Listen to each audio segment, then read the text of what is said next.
Today I'm joined by Chairman PM's Economic Advisory Council, Professor S Mahendra Dev, sir, who's an eminent economist, developmental economist, and agriculture too. So welcome to ETV Bharat. Yeah, thank you. So my first question will be, how do you look at the current scenario of the Indian economy? Are we in a comfortable situation, cautiously optimistic, or there are challenges ahead? Yeah, there are global challenges like geopolitical risks and also trade risks, and the protectionism is increasing. But Indian economy is resilient because of the domestic, economy is doing well because our export share is only 20% of our the GDP. So, and Indian economy in recent numbers, if you see, we got 8.2% growth in Q2 of FY26. And then we are expecting the whole financial year, this financial year, 7.3 to 7.5% GDP growth. And also because of the high growth and all, the employment, other things also are improving. And also the inflation is also very low. So it's like a Goldilocks situation where high growth is there and low inflation. Reserve Bank is expecting about 2% of inflation this year. And also that led to the monetary policy rate cut, which helps the growth. And then in the last 6 months or so, they've reduced to 1.25 percentage points of interest rate, repo rate. So that also will lead to things. Similarly, if you take fiscal policy, so both monetary and fiscal policies are helping the growth and inflation reduction. So fiscal policy, as you know, that last few years, capital expenditure has increased. If you see the total budget, the capital, almost 12% to 22%, there is an increase in the share of capital expenditure. So that also led to, so both monetary and fiscal policies are helping the growth and reduction in inflation. So in conclusion, the macro situation is very good, and in spite of geopolitical risks and tariff problems, Indian economy is resilient, and in the next few years and beyond also, I think growth, we are expecting higher growth. We are expecting a higher growth, but sir, there is a challenge on the rupee side of a currency, which is deaccelerating continuously. Yeah. So it's close to 90, sometimes it crossed 90 as well. So how do you look rupee at the current moment? Is this a challenge, persistent challenge for the Indian economy? I think rupee, it's not a structural issue. It's a cyclical one because, FII, the foreign institutional investors, they are taking away some, funds to other countries. It's a cyclical kind of thing. And similarly, FDI also, gross inflows are good, but net inflows are, low because they are taking, also our companies are also investing outside. So it's a cyclical problem because of geopolitical and other things. I think next year and all, I think it will stabilize much more. And even crossing 90 is also not a, what is the sanctity of 90 thing, because, it is determined by supply and demand. So Reserve Bank also said that we are not worried that much about this, some depreciation, because they are interested in the volatility. So they will interfere only when there is volatility in the exchange rate. So I don't think that will be a problem because our the exports and all are doing well. That compared to last half year, first half of the fiscal year, this fiscal year showed 4 to 5% growth. So although October numbers show more this thing, but if you see the half, only $15 billion deficit, and which is 0.8% of GDP, the current account deficit. So it's not a, I think, alarming situation according to me. So I'm not too much worried about this rupee depreciation. Yeah. So, sir, it's been 4 to 5 months now since US has imposed tariff on us. So, is the all impacts are visible, or is still we have to wait for some time to analyze the impact, overall impact? And as we are into a bilateral agreement with the US and the discussions are on, what's your views? What's your opinion? Any expectations from this? I mean, on tariffs, India is following the approach of diversification. For example, several countries now we are diversifying on all these commodities where US has imposed. And in some of the states also are doing proactive measures.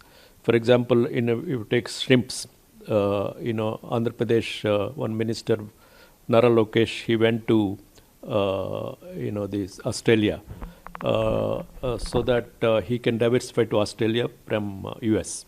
So like that, states are, taking interest in diversifying the things. So as I mentioned, our, the exports are, in spite of tariffs, have not declined in the first half of this fiscal year. So I don't think the full year also there will be decline in exports. So India is following a fourfold approach on tariffs. One is trying to help the industries wherever possible, like garments and labor-intensive activities. The export sectors like garments, jewelry, and other things. And second is, diversifying our exports to other countries, which they have succeeded now. And third is fasten the FTAs, free trade agreements we are doing with several countries. Fourth is, as you said, the continuing the dialogue with the US. Because US team is now in India, so they are continuing the dialogue. So this fourfold approach, we call it flexible multilateralism. So not only on one country, either US or China or Russia, we are depending, but we are having a flexible multilateralism, which helps the India's national interest also. Obviously, sir. And so one more concern, rather we can say, that there is the private investment. So since COVID, we have seen that there is not much private investment coming into the Indian economy, and the only government capex was there. Yeah. So what's the situation currently, as the previous year was a kind of a lot of global geopolitical concerns and all. Yeah. So are we in a stable situation and the private investment has started coming in, or still they are waiting for the policies to be stable more? Yeah. This because of the not geopolitical things and all, and India is also going for reforms, domestic reforms. I mean, if you're starting with income tax reforms, GST reforms, and then this labor codes now, and then even customs reforms are coming. So several reforms, ease of doing business and deregulation. So all these reforms in third term of this government, NDA government, they are doing lots of reforms. So that should help the private sector also.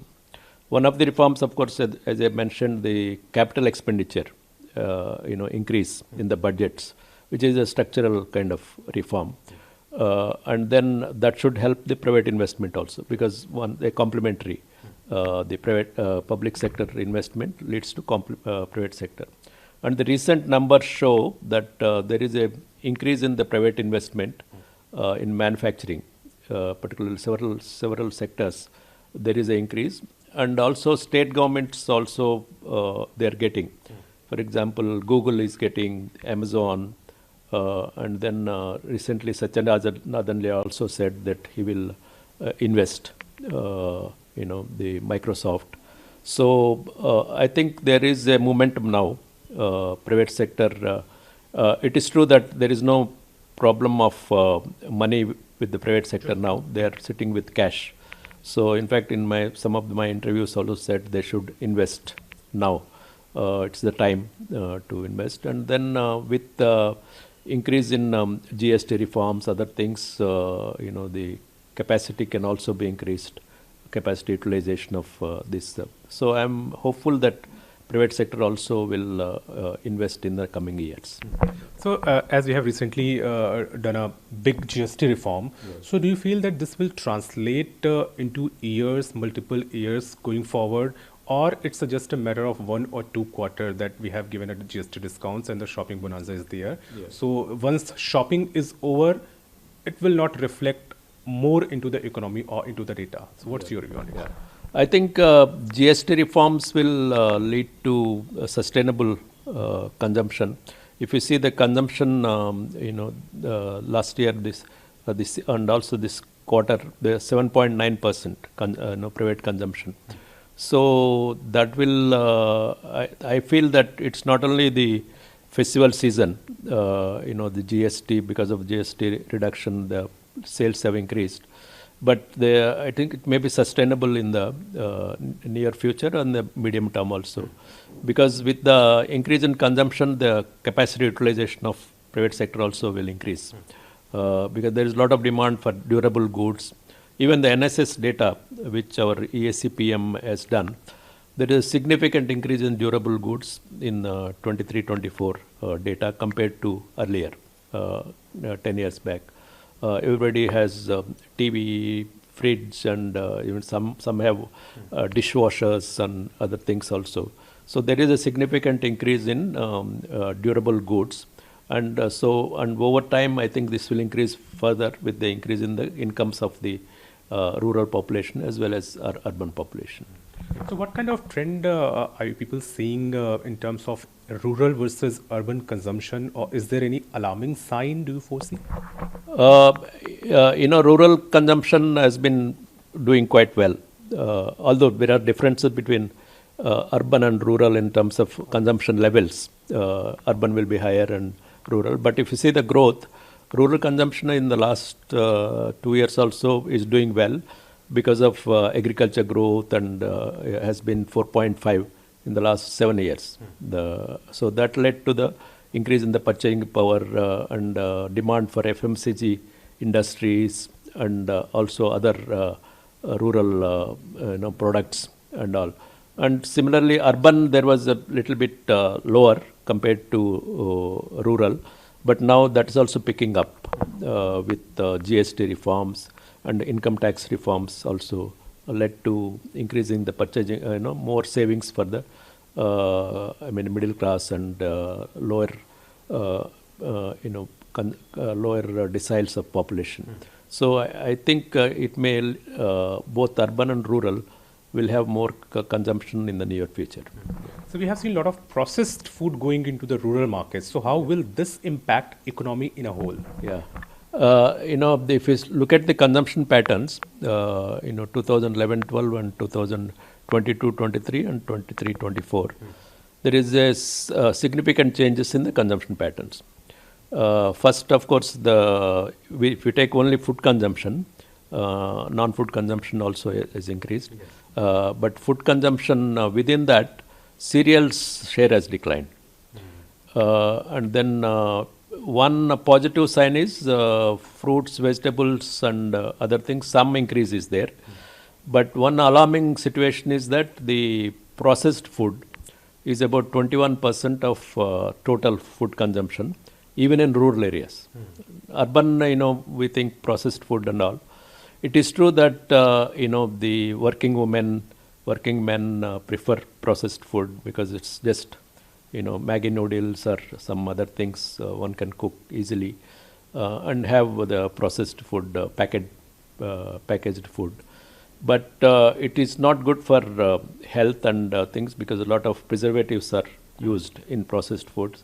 Yeah, for example, in rural areas also I see that chips packets, kurkure and other things are easily available compared to fruits, vegetables where people should consume for micronutrients and also proteins they should consume. So rather than that, they are consuming more. They think it's cheaper to have chips packets and other things. So I think industry and government are thinking what to do about that. So recently, President Putin has visited India, and we have a lot of talks on the different aspects of the business deals and all.